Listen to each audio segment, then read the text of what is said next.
Good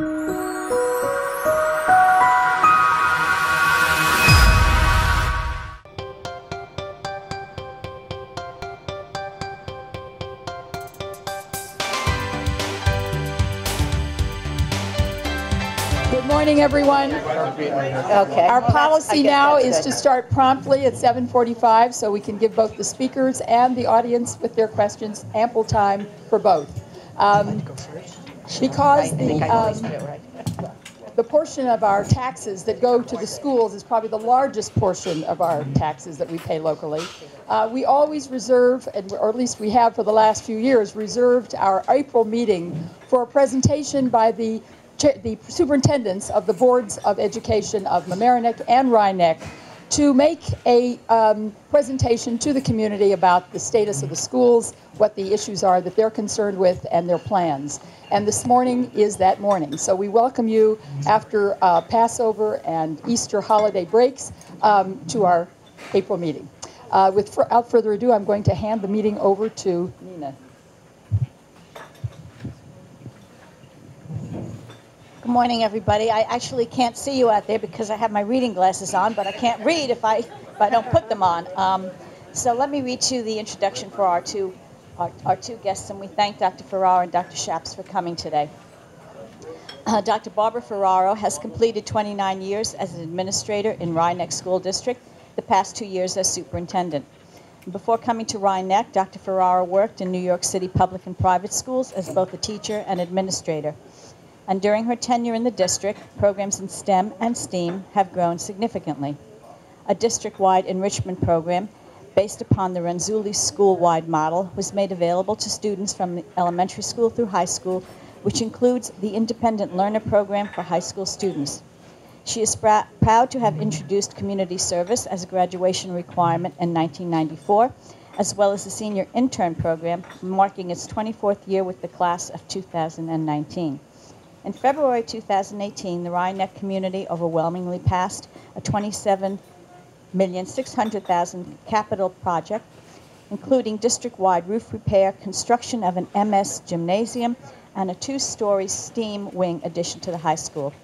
These projects are currently underway and will significantly upgrade the school facilities and greatly enhance educational opportunities for all children of the Rhinebeck School District. Dr. Shapps is in his 9th year as superintendent of Mamaroneck Public Schools. He came to Mamaroneck after serving 4 years as superintendent in Hastings-on-Hudson and 3 years as superintendent of Manchester-Essex Regional School District in Manchester-by-the-Sea, Massachusetts. During his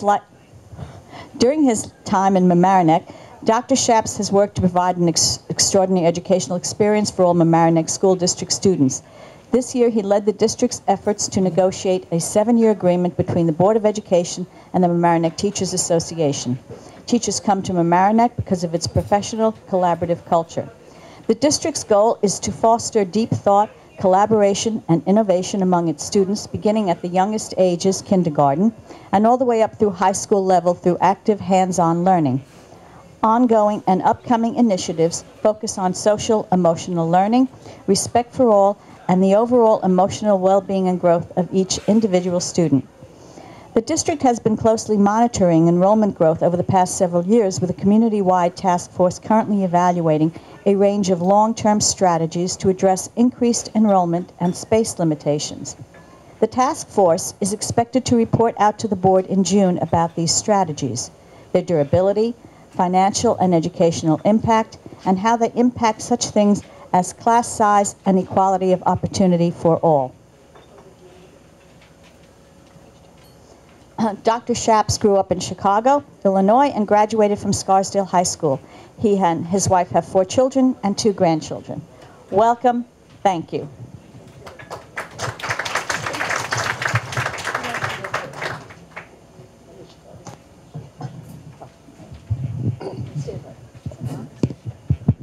Good morning, everyone.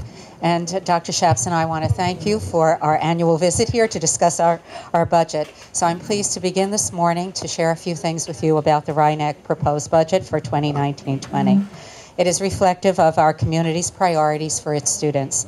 It demonstrates a commitment to comprehensive student-focused instructional programs which preserves K-12 arts, athletics, and extracurricular programs, as well as favorable class size.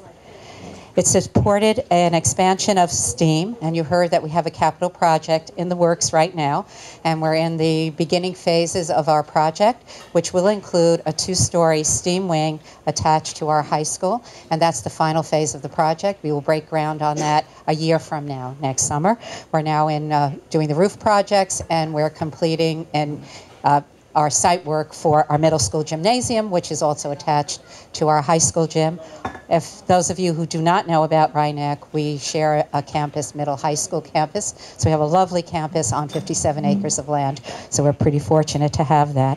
This budget also enhances our safety measures. That's been ongoing for us for the last number of years, and we'll continue to enhance the programs along with our training for our staff and our systems, our infrastructure systems for our staff members.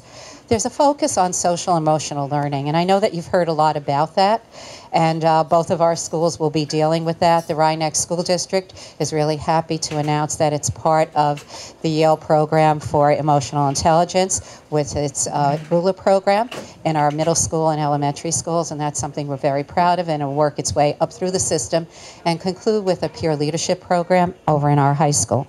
New coursework is always something we're looking at to give our students the opportunities that they need, and we continue to expand our dual enrollment programs. And for those of you who might not know, those are the programs where the students in high school can get high school credit as well as college credit at the same time. So we're expanding those offerings in math and in science this coming year, as well as social studies.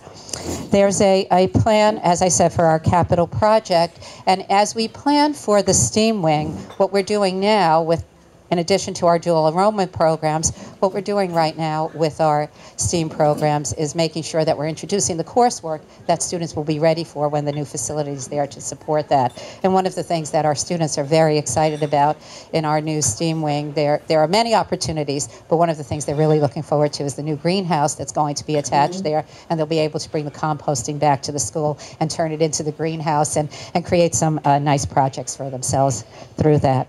But let me talk to you a little bit about our budget. This is the 8th consecutive year of a tax cap compliant budget for the Rhinebeck schools. Rhinebeck has never attempted to exceed the tax levy cap. As we plan for our budget, our Board of Education, our administrative team, work hard, giving consideration to balancing the needs of the school district along with those of the Rhinebeck's taxpayers. The proposed budget for 2019-20 is $43,095,212. The Rhinebeck town estimated tax rate is 1.96%. So those of you living in Mamaroneck and in the Rhinebeck School District, 1.96%, and the budget to budget was 4.16% increase. The Rhinebeck graduating class of 2019 is our 124th graduating class. Our seniors will attend some of the most competitive schools in the country. Their accomplishment is a direct result of their hard work and their ongoing support of the Rhinebeck community. Operating budgets, like the one presented this year to the taxpayers in Rhinebeck, takes into account all of the needs of the students, while it provides the opportunities for each student to reach his or her personal goals and aspirations. I look forward to my continued work with the district, and my advantage is having 29 years in the district. 28 of them, or 27 and a half of them, were in high school principals. So I'm proud of the work we've done as the students come to me as high school principal at the end of their journey. So I was pleased to be part of that journey along the way, and hopefully have enhanced the opportunities for the children here in our school district. Rhinebeck is fortunate. We have approximately 1,600 students. We're a small school district. We're a walking school district. We are a community that supports education, and we are very involved with our many generations of families who have stayed in the community throughout the years. So I thank you for that, and I look forward to your questions concerning our budget. Thank you.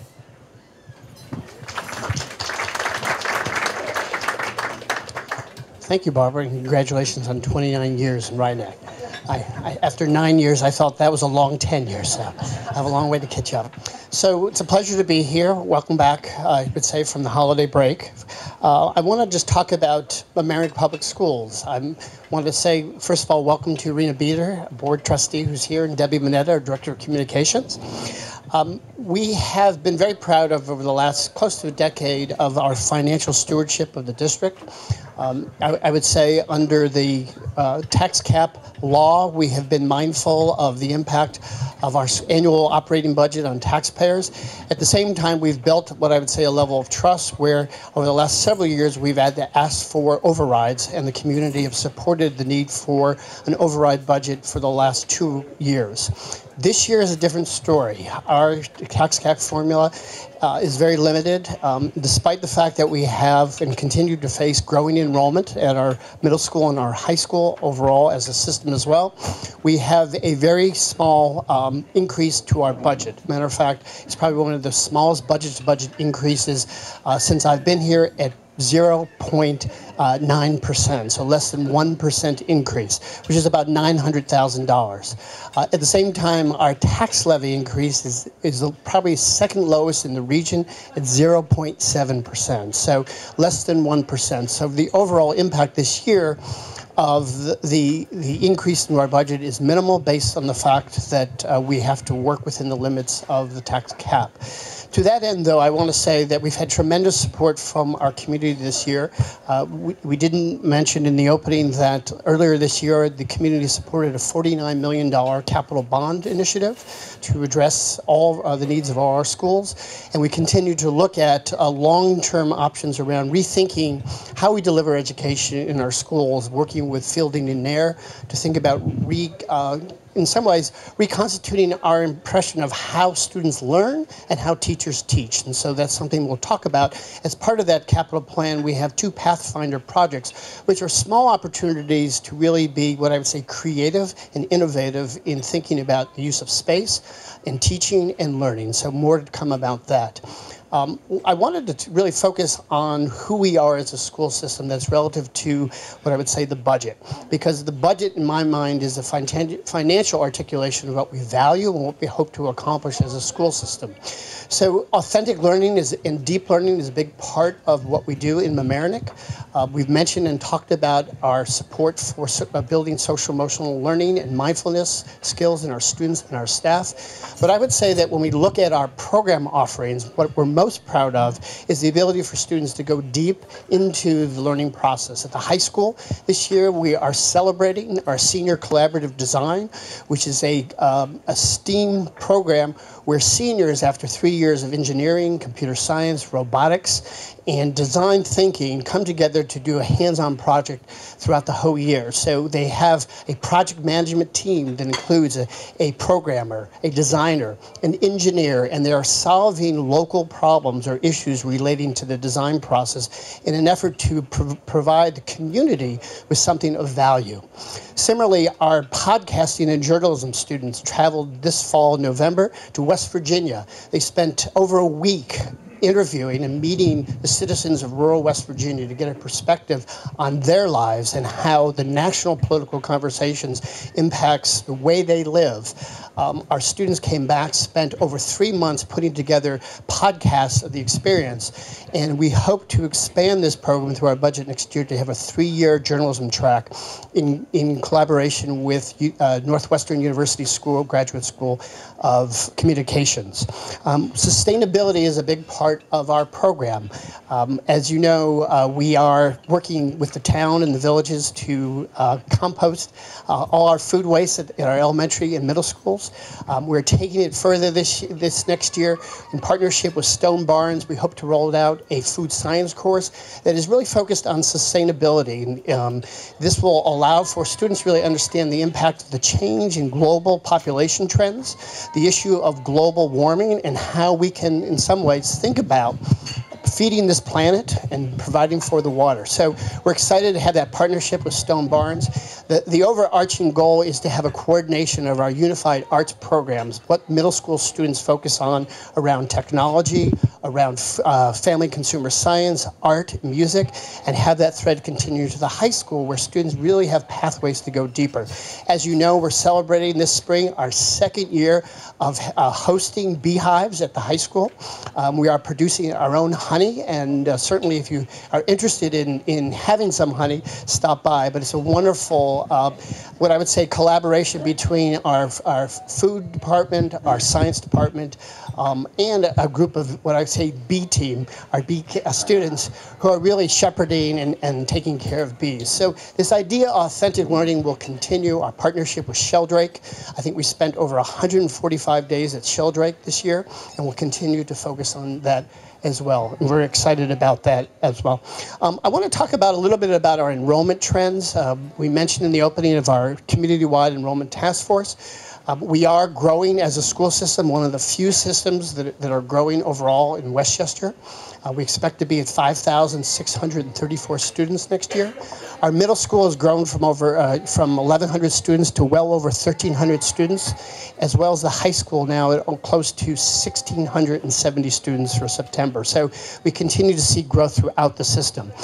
As a result of that, through this budget, we're going to add 11 teaching positions, but still maintain a budget that falls under the cap. We are adding a fifth team to our incoming sixth grade at the Hommocks. We have 482 fifth graders coming into the Hommocks, which is extraordinary given just the history of having about 400 students per grade level over a long period of time. So enrollment still seems to be a system challenge that we face, but we look forward to working with our task force members to report out about their investigation and assessment of long-term strategies over the next several years. We anticipate, similar to other school districts in the region, a slowing down of kindergarten enrollment, which is a relief in some ways to us because our elementary schools, as you heard in the opening, are bristling with students, and space becomes a challenge for us as well. But overall, we're certainly thrilled that so many families are choosing Mamaroneck as a public school system as well. I want to just give you a few statistics that really support what we're doing through our budget. We have over 85% of our third, fourth, and fifth graders participate in music, whether that's instrumental music or chorus in our system. We have over 18% of our students enrolled in computer science and robotics courses. In a few weeks, our underwater robotics team is going to travel to Cape Cod to participate in their third, I think, annual regional underwater robotics competition. We're certainly grateful that we have a practice site at Hommocks Pool to really hone our robotic skills. But we have over 15 students who are participating, and similarly, our land robotics team had another successful year this year, over 25 students participating in regional robotics competition. Finally, I want to talk about civic engagement because that's a big part of who we are. We started with original science research program several years ago, and recently Joe Liberti came forward with the idea of a 4-year civic engagement program at the high school. Original civic research is a wonderful program where students are really learning the tools of doing civic engagement, of understanding the importance of data collection, of survey. They're trying to understand and become experts in a localized civic issue within the community and coming up, working in concert with our elected officials and others to come up with an action plan over a period of time.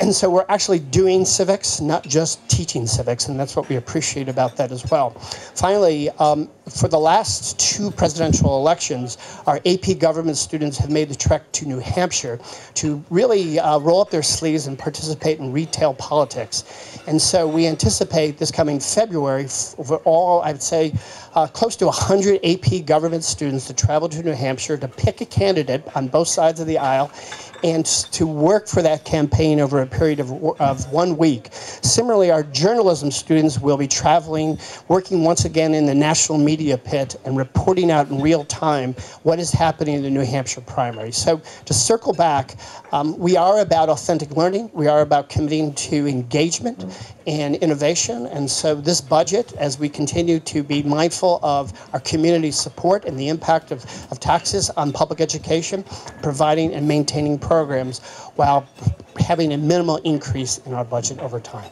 So that's who we are, and that's what we're doing. I'll be happy to entertain any questions as well, and Barbara and I will share the mic. Thank you.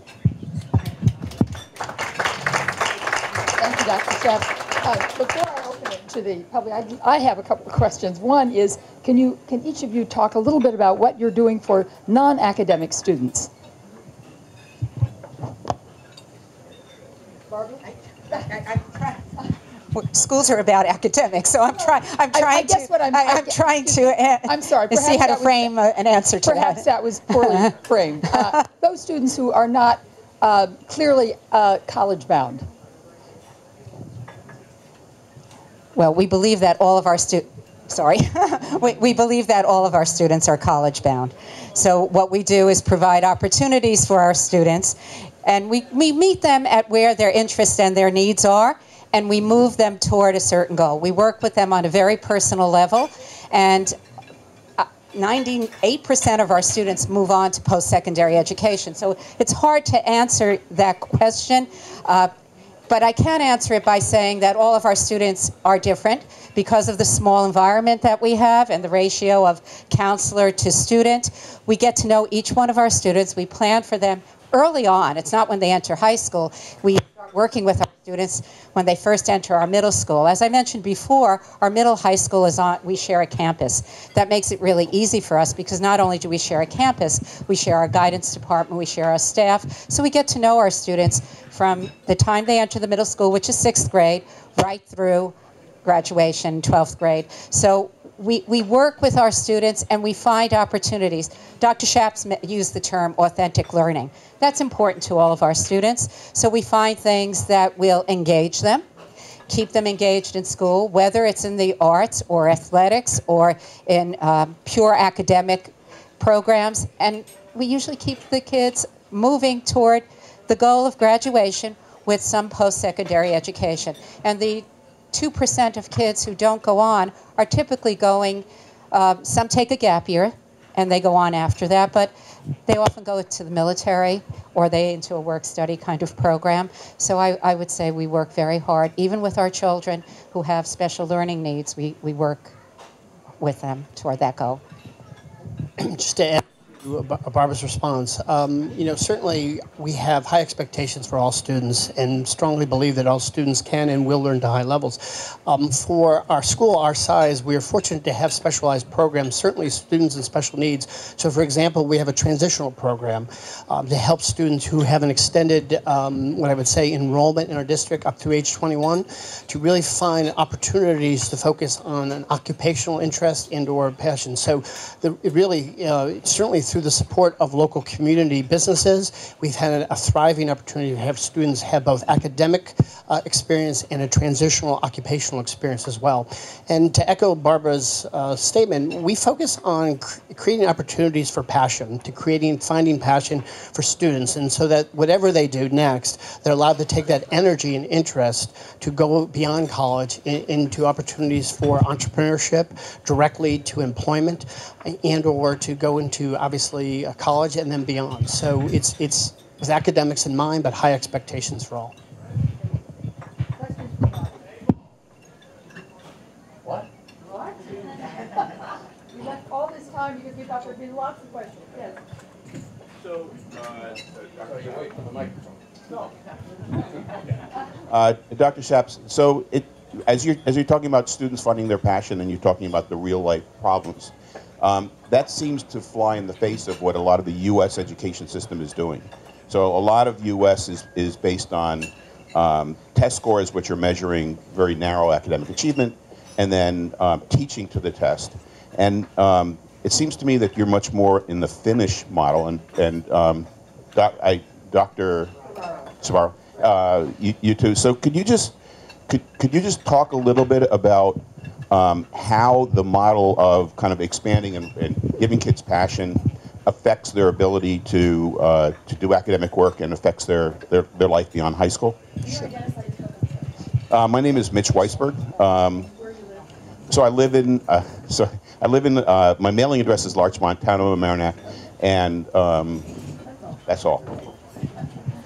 So, thank you for that question, and I appreciate your observation. We do not place strong emphasis on what I would say state testing. As a matter of fact, we're certainly, I'd say, have a long history since the testing craze came forward to minimize the amount of testing our students. Minimize the amount of testing as a school system. And so we don't double test our students, as a matter of fact, because we don't believe in that. We certainly believe that our students will do well on a variety of assessments, in certainly both formative and summative assessments, and they do, and we're happy with their performance. I would say that what we're really trying to accomplish is prepare students for really a future that is not predictable. That is, we always talk about jobs that haven't been created yet. And so more so about thinking about the student as media critics, student as critical thinkers, student as someone who really understands what it means to collaborate and interact with fellow students and adults. We think in terms of promoting agency, persistence, grit. We talk about mindfulness. We know in talking to our graduates that their ability to communicate and work with someone across the globe is important, so that they have to be mindful of cultural differences and be a global citizen. So our emphasis is really trying to create those opportunities within schools that will help students take that going forward. We spend a lot of time talking to our graduates to understand what they see as the challenges in terms of employment, in terms of adulthood, to try and get a better sense of how we transform our schools. I would say what I appreciate about Finland also is that they really believe in mixed grouping and really not in some ways creating obstacles for learning. So we have dismantled in our school system over the last 9 years what I would say systems that have limited equity of opportunity to learn. So we now have any student can take an honors and AP course by just enrolling in that class. We aren't tracking our middle school math. We really are promoting students to really challenge themselves and find out who they are as learners to help propel them going forward. So I appreciate that. In some ways, companies, in looking at the research, and the enrollment task force had an opportunity, having a diverse workplace that respects the very strengths of individuals strengthens the overall corporations. And so we've looked at the idea of how working collaboratively with people is really important. So that emphasis on social emotional learning will continue to be a part of it. We just hosted 30 of our colleagues from the region to really study through the tri-state review process our work over a decade on social emotional learning and mindfulness. And it was a wonderful experience to hear where we are in this journey and our efforts to help students feel well-adjusted in schools and well-adjusted in society. Thank you, Dr. Schaps. And just to add to that, I think I would say we all look at our children as multidimensional beings.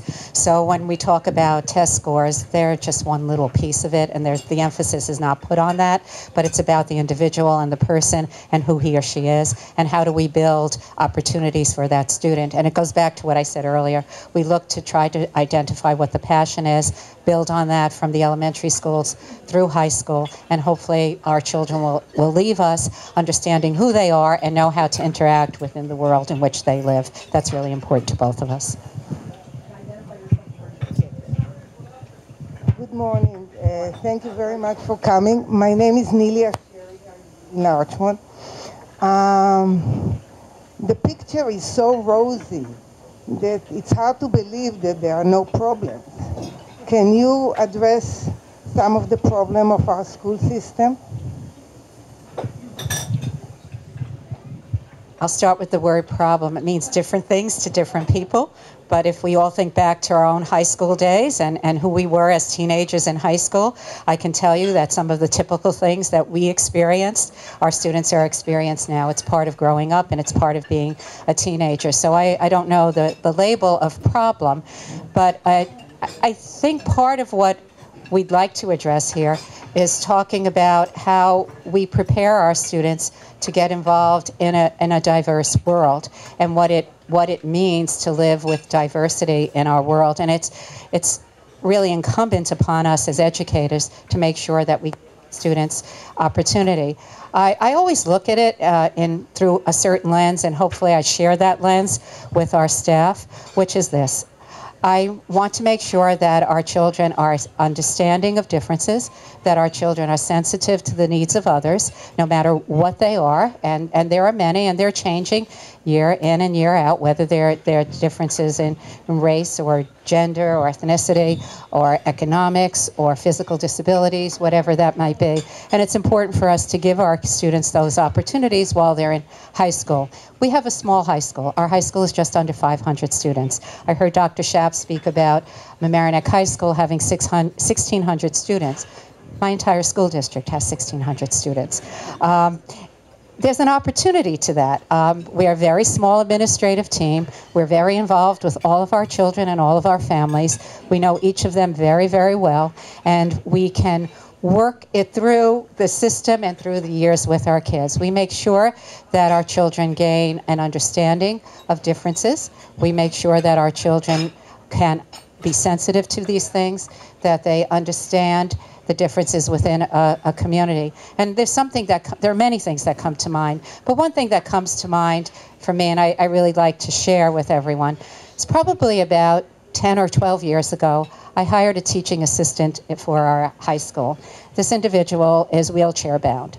And it was very interesting to watch our students over the years evolve. Initially, I can go back, and they were watching this movement in the hall and not sure how to react. Today, you walk into our school, there is no difference. It's important for our children to be exposed to all kinds of differences within our schools. That's only one little piece, but I'm reminded of that often as I watch what's going on. And our school district, it's kind of interesting, when this gentleman was hired, our school is a one-story building, so it made it very easy for him to actually be in our school and to interact with the students there. He started as a substitute teacher and has since become a teaching assistant in our school district, a tenured teaching assistant. So that's one of the things that I hope our children and our get comfortable with, and that will really speak to the real world, as we're both saying, to those authentic learning experiences, whether they're in books or academics, or whether they're in social opportunities within the school. Our children need to experience that. Thank you. I would like to just respond in a couple of ways to your question.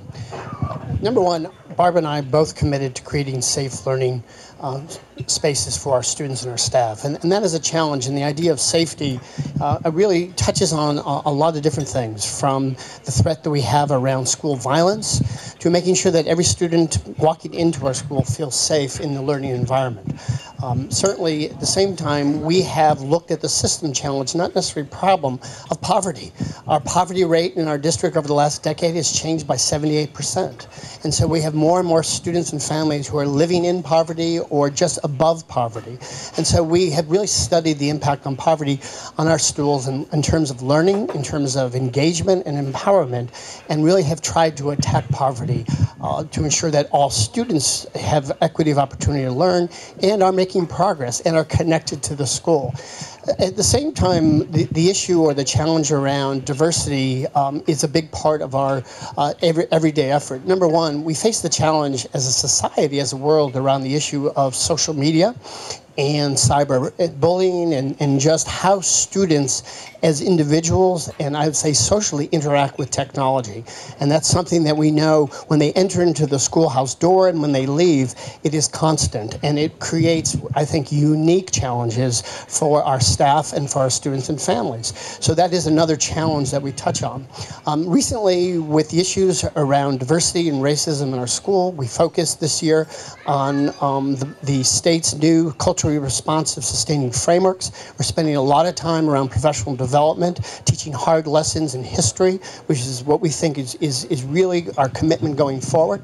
We're working with the national organizations, Courageous Conversations, to start to build, going forward, racial literacy skills in our students and our staff, so they understand, and certainly in response to Dr. Ferraro's comments, what it means to live and participate in a diverse world as they leave our district and as part of a community. So that's another challenge we face as well.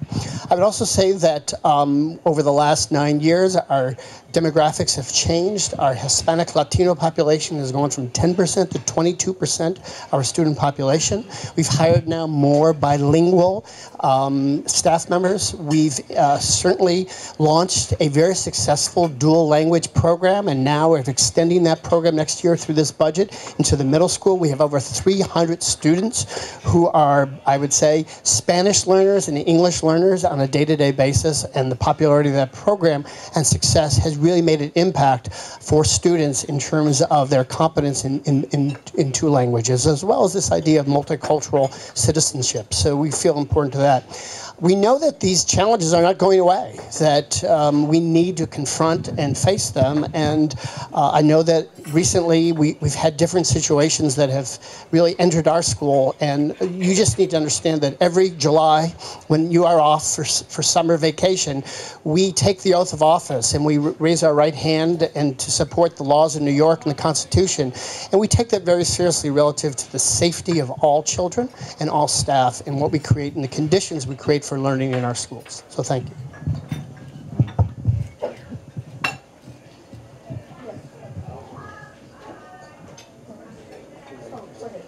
I'm Andrea Potash. I live in Mamaroneck. I've been here for 40 years and raised 2 sons, and 3 grandsons are also here. So I'm very proud of our schools, and I was very annoyed to see in the Westchester Magazine the list of schools in Westchester, and I think that's a very bad way to define the schools. So what's your take on that? I think we agree with you. We as superintendents have talked about that. We're not even sure where some of the data came from. We were not asked for it, so we don't know. It's not appropriate. Need to come in and see our schools, walk through the halls, look at the kids, figure out what the community's like, and see if it meets your individual needs. I agree. I think I would say that we must be doing something right because families are continuing to move to our community and into our schools. So we place less emphasis on rankings.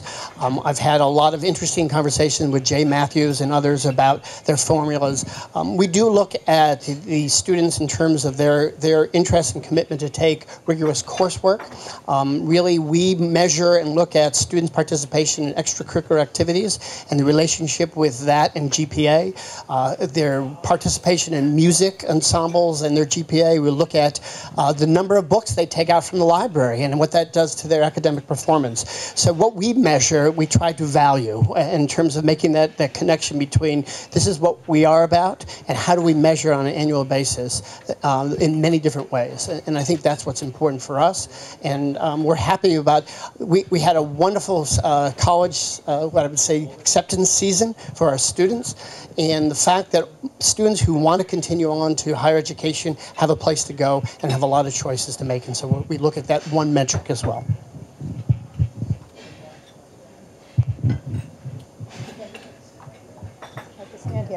Good morning. My name is Theodora Saul. I live in the village and town of Mamaroneck.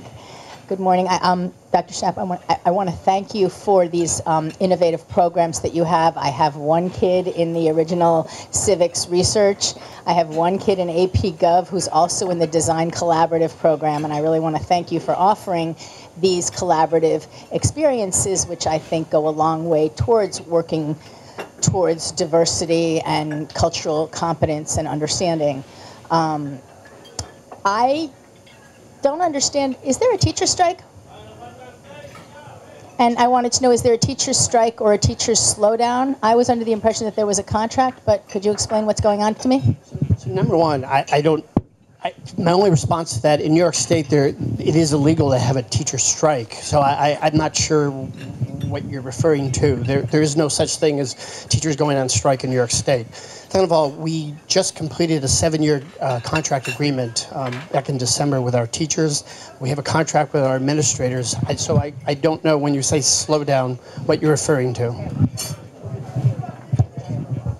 I'm under the impression that there is a maybe a movement among the teachers to limit some of their normal activities because of financial considerations, such as not meeting with students during lunch or after school. Okay, this is news to me. I would be happy to look into it and get back to you, but it's just not anything that I know of. I would say that certainly when we school year this year, there were questions from parents when we were negotiating the contract about teachers not necessarily responsive to college, recommendations and so on. But I would say we are certainly happy that we have a long-term contract with our teachers, our administrators. We're about to sign a deal with our custodians and hope to with our clerical staff and teacher aides. So whatever was out there in the environment is not something that is an issue at this point.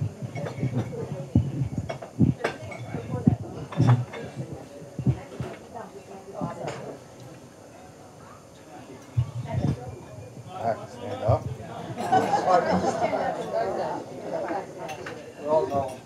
Thank you. Good morning, Dr. Shafts, Dr. Ferrara.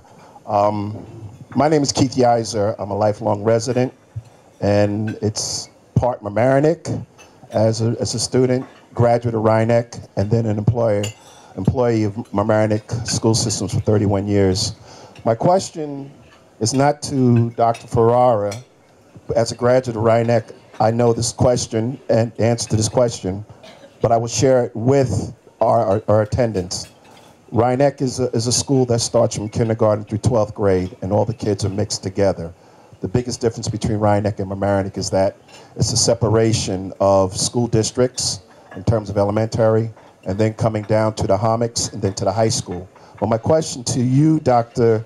Shafts, is you were talking about learning, engagement, and empowerment, and you put out these initiatives of Mr. Liberty Civic and the kids going to New Hampshire and going to West Virginia. I'd like to know, what is the racial and the socioeconomic makeup of all of these things that are probably not state mandated, but things that just enhance the Mamaroneck School District, but are the students, all students, when you talk about a 22% of Hispanics, is it representative to the social, economic, and educational makeup? And I think that would be one of the questions that Elaine had asked in regard to what about the kids, because are all those kids involved in these programs? Thank you, Keith. I'd be happy to respond. So first of all, we do look at, and beginning in 2010, it really led to our efforts to really, what I would say, dismantle or disrupt a lot of the systems that had been in place when I arrived. So one of the first things I did in 2010 was to examine course selection at the high school by race and ethnicity, by zip code, by school, to understand what students enroll in what courses and how where they start has an impact on where they end up. That led to the board's commitment to, what I would say, is remove long-standing, what I would say, barriers or prerequisites for high school courses. Similarly, we studied and looked at the tracking of mathematics in the middle school, knowing that students coming together for the first time in 6th grade were immediately separated with math. In 2013, we actually eliminated tracking in mathematics because we wanted all students, and we believe that all students can learn and will have that opportunity. Similarly, at the same time, we instituted a Mamaroneck Scholars Program where we encourage rising sophomores to enroll in AP and honors courses. And we created a program where, beginning in the summer, then throughout the year, these are first-generation students of college. These are primarily students of color, to come together as a cohort to take, not only enroll in the courses, but meet with success. The last graduating group of Mamaroneck scholars, there's about 28 students, sat for 72 AP exams over a 2-year period. So looking for that commitment. We've expanded our commitment into our elementary and middle school music program because we look at and understand who enrolls in music. So a perfect example is that one of the things we realized when we studied our music program is that access to instruments, families and able to take private lessons were inconsistent relative to where you lived and what school you attended to. So we said, in order to give kids the greatest opportunity to continue through our system in music, how do we support that in families? The other thing I wanted to talk about is we have 3 stretch goals in our system. These are aspirational goals that we know we'll never achieve, but we continue to make incremental progress. One of them is student engagement and interconnectedness within the community. So for the last 3 years, our schools have partnered. So Murray and MAS and Central and Chatsworth have partnered that our 5th graders have started the year as pen pals. And they continue to interact both through letters and getting to know one another based on their own experiences. That has expanded now where MAS students, 5th graders, and Murray students have traveled together to have a full-day, field day experience to get to know one another. The idea here is that we're looking to have our students get to know each other earlier on so that their transition to middle school comes together. The last thing I'll say is we recognize that we are a big system, but getting to know our students and making progress for them, incremental progress, is important. We had a lot of public conversation about longstanding programs like Apple, which we found actually brought together students of color and limited their exposure to regular coursework. 2 years ago, we decided to eliminate that program, giving students an opportunity to take college courses and continue on. So we continue to look at this issue of access, look at measuring and saying who's involved in what activities, and I'm hoping, Keith, that I've been able to answer your question. Just a follow-up.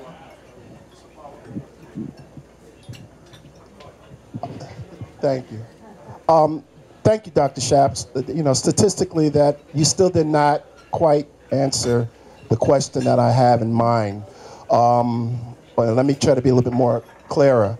What is the socioeconomic and racial makeup of these initiatives, i.e. the civic program, i.e. the New Hampshire program, i.e. the West thing? And I'm not talking about going down to the middle school to the elementary school, because from what I understand, in the elementary school, every student has an instrument, which I think is phenomenal, okay, when it comes to the musical program, or have access to a musical instrument. And in regards to the voice, that's natural.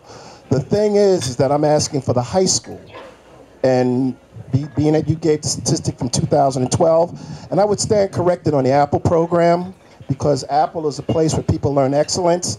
And if you want to statistically look at the origins of Apple to the continuation of college and graduation, that's a false statistic.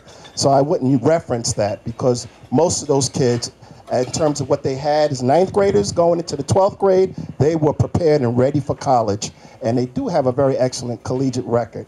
So just answer the question regarding the socioeconomic makeup of our music program, i.e. all the other programs. Sure.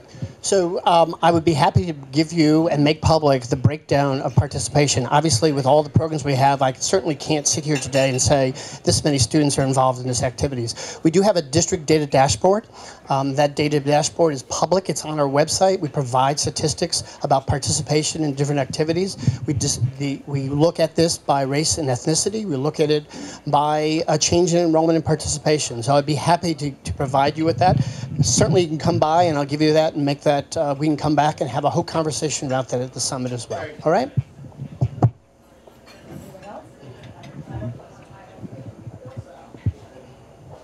I'm just wondering if the change in the federal tax law is having an impact on your future budget planning and programs. I think the best way to answer that is how I started the conversation this morning, to say the Board of Education is very sensitive to those changes. As a result of that, they worked really hard to make sure that, once again, the budget that was offered to the community is tax cap compliant. I think we will wait and see if there are future changes that happen, but sensitive to the changes that have occurred with this recent tax law, and that's why the board worked really hard. As far as program, of course, we highlighted here, both of us today, programs that support our students and give students opportunity. That's important for both of our schools.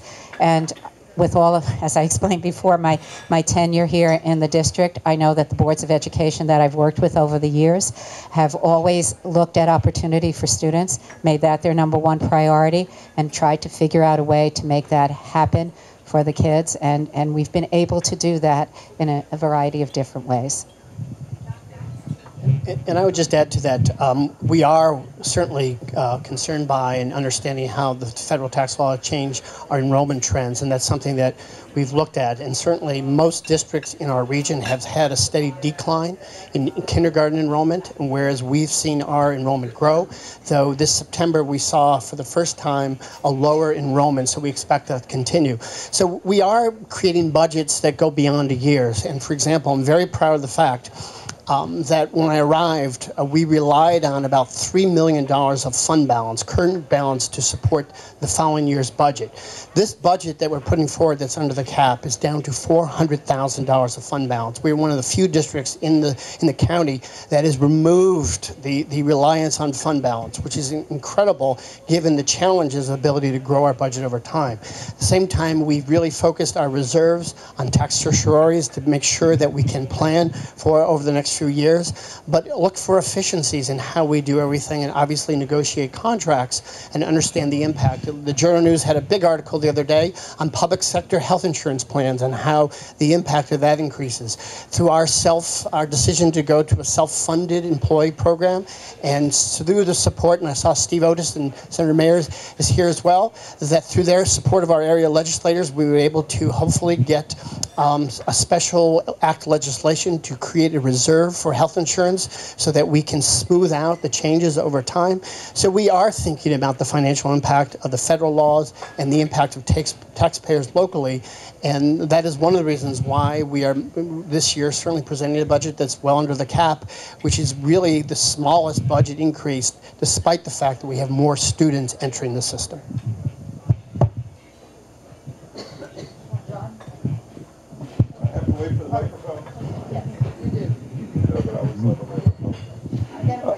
John Gitlitz. I'm a resident of Rhinebeck, but I've worked for many years with the Hispanic community and been in touch with the town as well.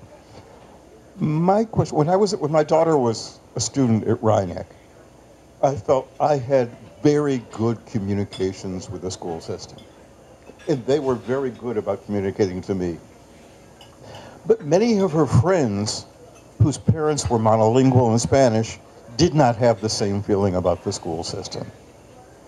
And I continue to hear those kinds of complaints from from various parts of the immigrant community. They don't feel, and my daughter graduated many years ago, and out of sight, out of mind. I haven't thought about this for a while, but the unhappy incident last December brought it again to mind. Communication with parents is very important and very difficult in a diverse community like this. My question is this a problem, and how do you try to keep the parents involved and find out what they're thinking about their kids' education? Let me start. That's really important. The partnership, homeschool partnership, is essential to a student's success. So we do it in a number of ways. I think over the last number of years, technology has helped us because we do communicate a lot through social media, and it works that way. But you mentioned particularly bilingual parents or monolingual parents with their need in Spanish. Over the last, probably since your daughter graduated, a couple of things that we have done and we're cognizant of is to make certain that our new hires are bilingual or trilingual, if we can do that. Our registrar is bilingual. She speaks Spanish, and she's been with us for a while. Our counselors, that's an important role for us. So as we hire new counselors, making certain that they can speak a variety of different languages, that's really important. And to make sure that when we have any events at the school, like some guidance meetings, and I have here today one of our co-directors of guidance, Dr. Feit, who's also our enrichment coordinator, and as she plans programs in guidance, she makes certain that we do have the translations there, and people are there to help our students. So I guess it's simply, I want to say that we're cognizant of that, and it's evident in our hiring practices and in our program practices. Just to add that, we certainly understand the importance of engagement. We're spending more times, believe it or not, visiting homes and apartments, doing a lot of doing home visits to really understand the perspectives of our families. So as part of our literacy initiative, we are actually going both an administrator, a social worker, and a literacy instructor, just interviewing parents to get their understanding of how they're connected to the schools. We've increased the number of parent forums, and so we actually at each of our elementary schools have parent forums to really invite parents to come in. We've actually had and been assisted by a number of parents, especially Hispanic Latino parents, to serve as ambassadors to their parent community to talk about how they can access and engage in our schools. Several years ago, we actually changed our registration practices. We now have a central registration. We call it a family resource center in the high school. So every family is coming into the system at the high school, and this is a way of getting to know them immediately, to understand their needs and challenges as well. We certainly, through our dual language program, have seen an increase in parent engagement, because certainly half of the students and families in that program are Spanish-speaking families, and so they feel much more empowered about the educational experience, because every day their children are learning Spanish, and so in many ways that in itself is a more organic way to connect people to understand it. Like Barbara, we spend a lot of time with surveys and asking parents what's on their mind to get a sense of the challenges they face. We also have several, what I would say, school-sponsored organization or groups. Our PATHS committee, which is made up of, which has really been around for 15 years, really focusing on our Hispanic Latino population, meets regularly to focus on really understanding, whether it's through the community or resource center, of the needs of our families, our immigrant families, to make sure that they feel they have the information they need to access and engage in the school system.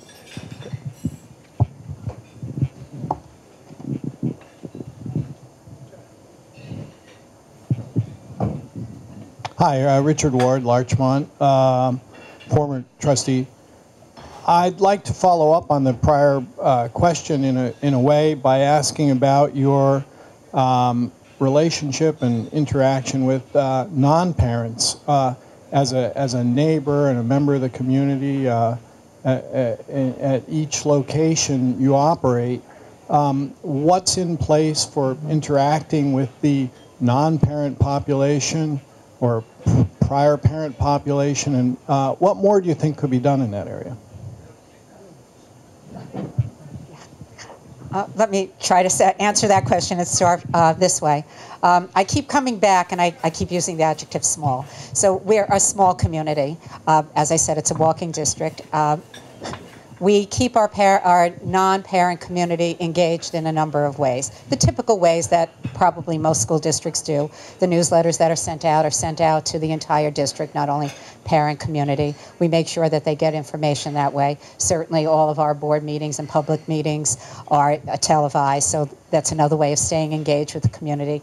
Meetings are open. We invite parents and parents of graduates to all of our assembly programs and musical programs. So we try to stay engaged with them as best we can. Our students are out and about in the community. One thing that has really helped us, in my introduction, I mentioned the senior intern program, which is in its 24th year. Many of our parents and parents of graduates really support those students. Another way of keeping the students engaged, they're working with our students all the time. Our community service program helps within the community as well. So that's another way of engaging the families. We make sure that we invite and publicize events, and one of our big events, as is at all of the high schools in the area, is our high school graduation out on the football field. We make certain that everyone comes to those events, and I was just speaking to Nora about our upcoming spring fair, and as a parent of a graduate, she said, oh, I'm going to come over and volunteer again. So I think by design, our small school district makes that a little bit easier for us, and there are generations of families within our community, and I'll just mention this because our board president says this all the time. His children are the 4th generation of Rhinebeck family in our schools, so it's that kind of atmosphere that we have within our community. Just to add to Barbara's comments. First of all, we have a wonderful working relationship with our municipal leaders. We meet regularly, town village schools, with the village of Larchmont, the village of Mamaroneck, and the town of Mamaroneck, and we talk about the issues of all of our residents and our community at large. So that's one unique way. I certainly have been invited and participated to speak with realtors in our Interfaith Council to get to engage with various groups of citizens in the work that's being done as well.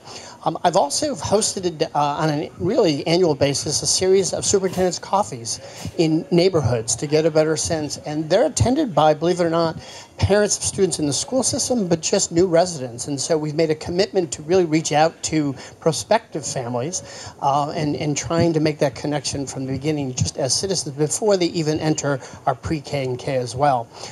I would say and echo what Barbara's comments around our senior internship program. Our original science research program, we have a lot of scientists who live in our community who don't necessarily have children in the school. So finding mentorships and internships around that by outreach is critically important as well. So, and also obviously through extracurricular activities, our musical, our outreach to Sarah Newman, our, certainly our sports teams through youth leagues, we try to give back. Our students are always providing for some type of workshop in different ways and making connections with citizens as well. Debbie, if anybody doesn't get our newsletter, how would they go about signing up You would for just it? go on the district website, manpschools.org, and under district news, it's very easy. It says sign up for district emails.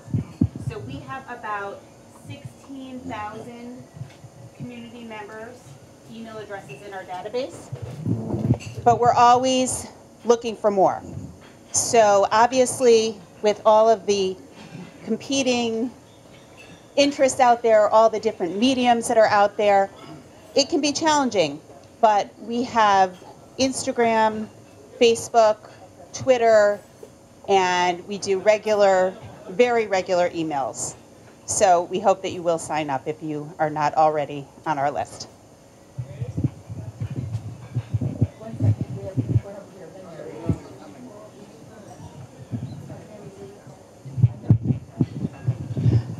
Dr. Schaps, I'm Maura Carlin, the local live on LMC TV. Earlier this year, you, the board, the district were heavily criticized for the handling of an alleged racial incident at the Homix Middle School. I see in your budget you've added Director of Student Life, and I was wondering if that is a response to that, and if whether it is or isn't, how the district is going to address the issue with respect to students, faculty and staff, and even parents in the district. So as I previously mentioned, we have started to engage in professional work around the new frameworks developed by the New York State Board of Regents around culturally responsive sustaining frameworks, and starting to understand that in two ways. One, use it as an audit tool to really understand where as a system we are relative to not only diversity, but this issue of culturally responsive pedagogy. And it's a wonderful document that is really brought together what I would say is the certainly critical thinkers around the issue of race and diversity. And so we've started that process. That actually happened last summer. In our engagement with a regional coordinator, April Francis, who's worked in our schools, worked with a number of teachers. So investing in professional development on an ongoing basis is what we've started this year. It started back in November and continues throughout the spring. We've also had a parent forum prior to our hard lessons in history at the middle school. Lessons on the use of the N-word. We invited parents on a Saturday morning to come together. We had about 45 middle school parents to understand our approach, to understand the difficulties both from the staff perspective and the student and family perspectives of how do you talk about in fifth grade the social studies frameworks around slavery, the history of slavery in New York State, so you gain that broader perspective. We have had for 15 years an incredible partnership with Facing History and ourselves. This past superintendent's conference day in March, Facing History was here working on bias, the issue of institutional bias, something that we are very proud of. And Our educators at the high school spent a full day focusing on that and continuing to have that as the primary focus of their work going forward. And that's so it's a long-standing process. I'm certainly not going to speak to individual incidents that have been made public, but I will say that, as I said before, we're continuing to committing to creating safe environments. We understand that we have work to do around the issues of racism.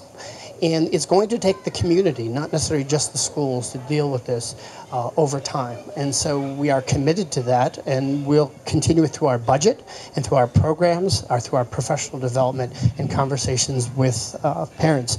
I'm very pleased that we're hoping to move forward this June with our partnership with Courageous Conversations. The work of Glenn Singleton has been they've been doing this work in schools for about 28 years in great success, having honest conversations about issues of race, promoting racial literacy. So this is not just in the moment kind of effort, but it has to be about a continual focus and emphasis going forward. I will also say that we're very proud, as I've alluded to, our commitment to the issue of equity of opportunity to learn and the opportunities that we've created by taking on systemic issues relating to equity and race in our system. So that's my response. Yeah.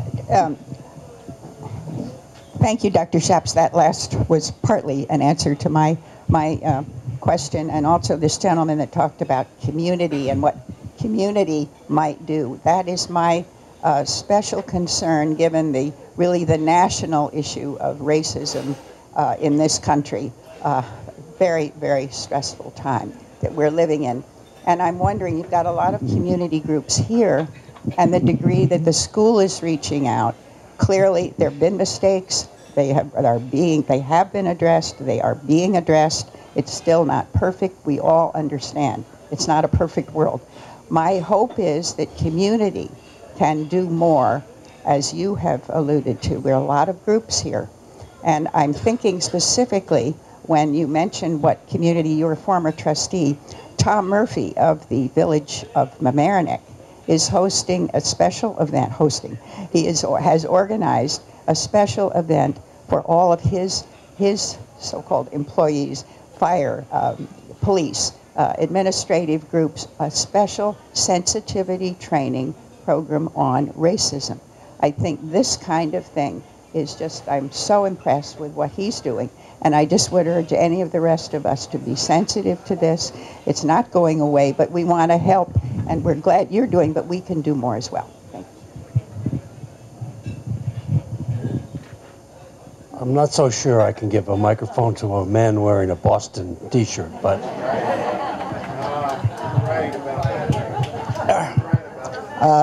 My name is Robert Stark. I'm from Mamaroneck.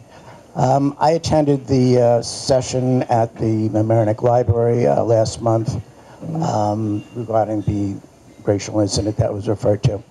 Apparently they've organized a group called One Mamaroneck, and they've had a number of suggestions, ways that the school system can improve. So I'm wondering if you're working with them to try to establish policies that would improve the situation. So I think over a month ago, we've invited, Mary, you alluded to community groups and partners to attend a meeting to talk about collaboration and partnerships on this issue. One Mamaroneck was represented as well. So as I said, we are looking to partner with, what I would say, municipal agencies, with community groups, and continue the work we've done in partnership. You know, as I mentioned, the PATHS Committee, that's been around 15 years. It's a wonderful model where community counseling, community resource, parent groups, outside organizations come together on a regular basis to think about natural connections for collaboration. So the short answer is yes, we'll continue to work with all groups that would like to work with the school system, and new groups that may come about over the course of the next few years.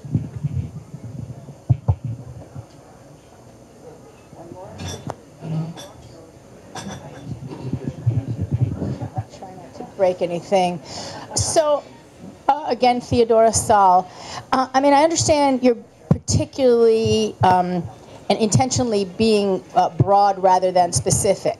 But I think some of us are asking the question of whether you've actually made amends for this incident, which shall not be named, and whether not the programs that have been in place for 15 years or 10 years or a year ago in March or whatever it is, what specifically have you done to educate your administration, your faculty, and the students that what happened, not the incident itself, as the incident itself is horrible, but beyond that, that dealing with it was so off base. It doesn't seem like you were doing anything before that, and obviously you were. So I think that the question that you seem to be skirting around is, what specifically have you done in order to make reparations for the issue that happened within the middle school?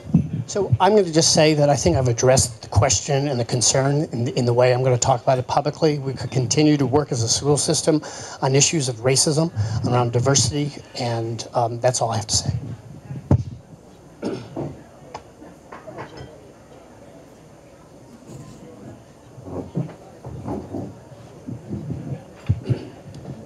So I'm still Mitch Weisberg.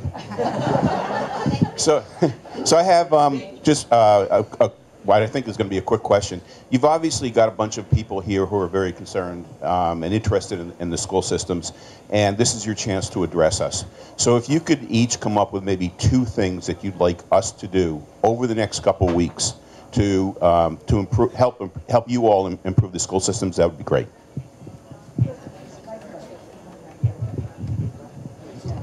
I think one of the obvious answers to that is on May 21st, we have our school budget vote. And that's when voices can be heard. And all the programs that we're talking about are supported through that. So please, I would encourage everyone, not to forget that date and to mark it on your calendar, May 21st, across New York State. And the second is something that I heard here this morning, which is, it is a partnership. And I think the best thing for us to do is to acknowledge that things are changing, that there will always be issues, that I think if we confront what they are and not hide from them, that together we can make things happen. So I think continued dialogue would be my second recommendation. So I'll ditto Barbara's comment about the budget and getting involved and understanding how the budget really drives our program and really fuels our school system. I would say the second thing is really getting to understand our programs, really take an interest, whether it's our performing arts programs, our design programs, to see if there's a way to collaborate. We have, through our Senior Collaborative Design, a number of professionals who live in the community who have offered time and effort to partner to help our students understand the design process. And so I would say become engaged with our daily life as a means to really understand who we are, what we value, and what we do each day. So thank you. One thing, no, but I have the microphone, so I want to remind everybody. I want to remind everybody that you can watch this program on LMC TV, and I urge you to watch Local Live. Maura Carlin is here, and on May 9th you have Shelley Mayer to speak on Local Live. I want to thank you. I think that was a perfect wrap-up for this meeting, those last 2 questions. And I want to thank everybody for coming and remembering that date of the budget vote. The schools really are the connective tissue of our 3 communities, pardon me, Mamaroneck, Larchmont, and Rhinebeck, and we urge you all to support them. And also support the local summit. Our next meeting is May 14th, and it will be about housing, local housing issues. So I thank you all for coming, and have a good day. Bye-bye. Thank you. Thank you very much.